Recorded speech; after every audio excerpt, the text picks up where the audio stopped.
कभी आपने सोचा है कि जो लोग ऑन स्पॉट आउटडोर स्टडी करता है, वो लोग जो स्पॉट में रहता है, जैसे कि ट्री हाउस, तो इतना बड़ा ट्री, इतना बड़ा हाउस एक छोटे सा पेज में कैसे अरेंज करता है। पेज कितना बड़ा होगा, जैसे A4 A3 फुल सीट, इससे तो बड़ा नहीं हो सकता है ना।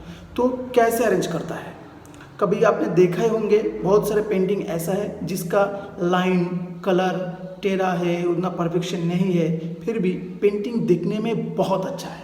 लेकिन जब आप खुद करते हो, लाइन और कलर बहुत परफेक्शन धीरे धीरे करते हो, फिर भी पेंटिंग दिखने में उतना अच्छा नहीं होता है। इसका रीज़न क्या है? इसका जो रीज़न है वो है कॉम्पोजिशन।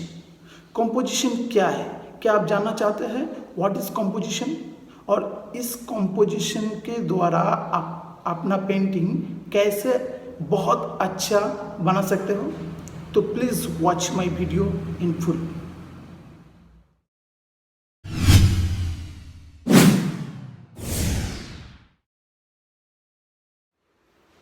आपने बड़े आर्टिस्ट का काम तो देखे ही होंगे, तो उनका जो पेंटिंग इतना अच्छा है क्यों है? उनका जो रीज़न है, उसका एक रीज़न एक है, वो है कॉम्पोजिशन। कॉम्पोजिशन बहुत स्ट्रांग है, तभी दिखने में अच्छा लगता है।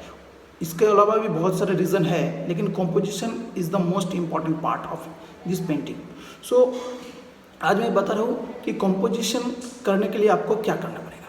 देखिए, अगर आप आउटडोर स्टडी कर रहे हैं तो आपके लिए एक व्यू फाइंडर की ज़रूरत पड़ेगी। व्यू फाइंडर क्या है और इसको आप घर में ही कैसे बना सकते हो, इसके ऊपर मैं एक वीडियो बनाऊंगा, तो आप हमारे साथ बने रहिए। लेकिन आज जो मैं बता रहा हूँ कॉम्पोजिशन, कि कॉम्पोजिशन क्या है। कॉम्पोजिशन मीन्स कंपोज करना, मतलब अरेंज करना, ठीक है। तो देखिए, आप कैसे अरेंज करोगे।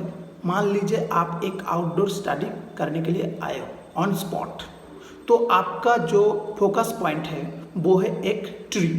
लेकिन एक ट्री को आप ब्लैंक पेज में मिडिल में साइड में कहाँ रखोगे, और सिर्फ ट्री करोगे तो दिखने में अच्छा लगेगा। तो आपको क्या करना है, उस ट्री को सही जगह पर रखना है और उसको जो ब्लैंक पेज है उसको भी अरेंज करना है।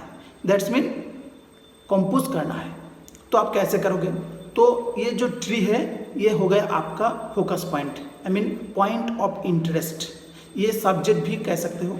तो ये सब्जेक्ट आपका पॉइंट ऑफ इंटरेस्ट बन गया, और आपको इस सब्जेक्ट को पॉइंट ऑफ मतलब फोकस रखने के लिए साइड में कुछ ऑब्जेक्ट अरेंज करना पड़ेगा।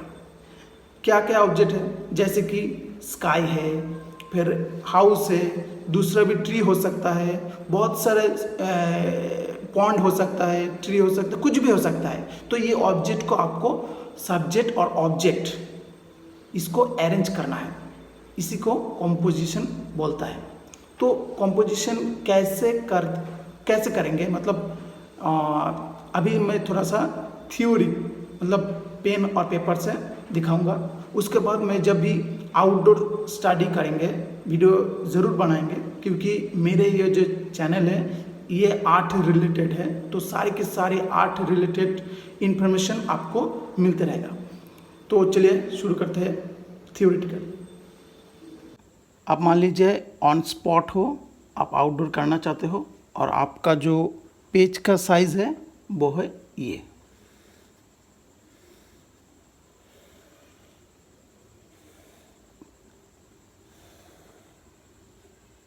जो टोटल पेज है, इस पेज में आपका जो आउटडोर स्टडी है, मतलब आउटडोर करना चाहते हो वो है।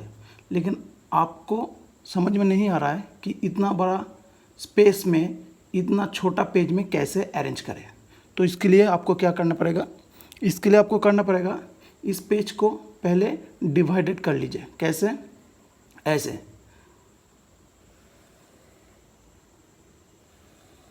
ऐसे, मतलब ये जो साइज़ है, ये साइज़ और ये साइज़ सेम 3:2 में डिवाइडेड कर लीजिए। मतलब ये अगर 2 इंच है, ये भी 2 इंच है, ये भी 2 इंच है।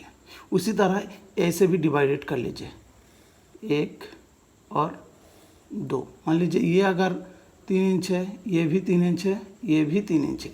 तो ये हो गया आपका पेज डिवाइडेड। आप देख लीजिए, इसमें आपको एक पॉइंट आ गया, मतलब 4 पॉइंट आ गया। कहाँ है? वो है ये 1 2 3 और 4। इसे क्या बोलते हैं? इसे जो बोलते हैं गोल्डन पॉइंट बोलते हैं।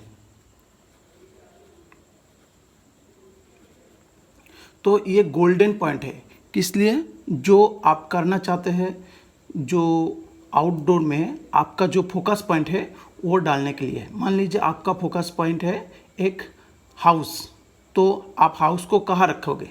तो आप ऐसे करोगे, तो ये जो गोल्डन पॉइंट आ गया, इसमें आप वो फोकस पॉइंट और पॉइंट ऑफ इंटरेस्ट जो हाउस है उसी को डालना है। तो मान लीजिए आप यहाँ रखना चाहते हैं, तो आपका जो हाउस है वो आप यहाँ पर रख लीजिए इस पॉइंट ऑफ इंटरेस्ट में। देखिए,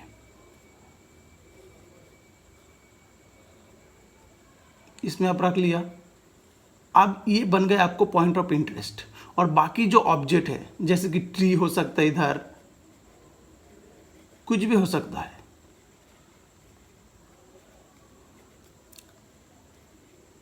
इधर रोड हो सकता है, इधर पॉन्ड हो सकता है, ठीक है, इधर बाकी सारा और भी ट्री हो सकता है।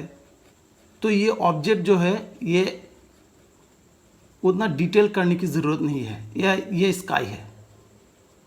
तो अब हो गया ये जो है, देखिए कितना अच्छा लग रहा है। ये हो गया कॉम्पोजिशन। ये कंपोज हो गया आपको। अभी क्या करना है? ये जो हाउस है ये आपका पॉइंट ऑफ इंटरेस्ट है, फोकस पॉइंट है। तो इसको आप पूरा डिटेल से मतलब आपको करना है, पूरा डिटेल में करना है। और जो बाकी है, बाकी जो ऑब्जेक्ट है, जैसे कि ट्री है, स्काई है, रोड है, ये इसको भी करना पड़ेगा, लेकिन उतना डिटेल अगर नहीं भी करोगे तो चलेगा। ऐसे आप इजी स्टेप देख के जितने भी आप आउटडोर और स्टिल लाइफ करना चाहते हो, इस रूल्स को एक बार फॉलो करो। फिर देखिए आपको जो आपका जो काम है वो कैसा लगता है। और आप जब भी कोई आउटडोर स्टडी और कुछ पेंटिंग मतलब ऑन स्पॉट करना चाहते हो, तो मेरा ये रूल्स एक बार फॉलो करके देखिए कैसे होता है आपका पेंटिंग दिखने में अच्छा लगे कि नहीं। प्लीज़ कमेंट कीजिए और कमेंट में बताइए आपको कैसा लगा। Thank you.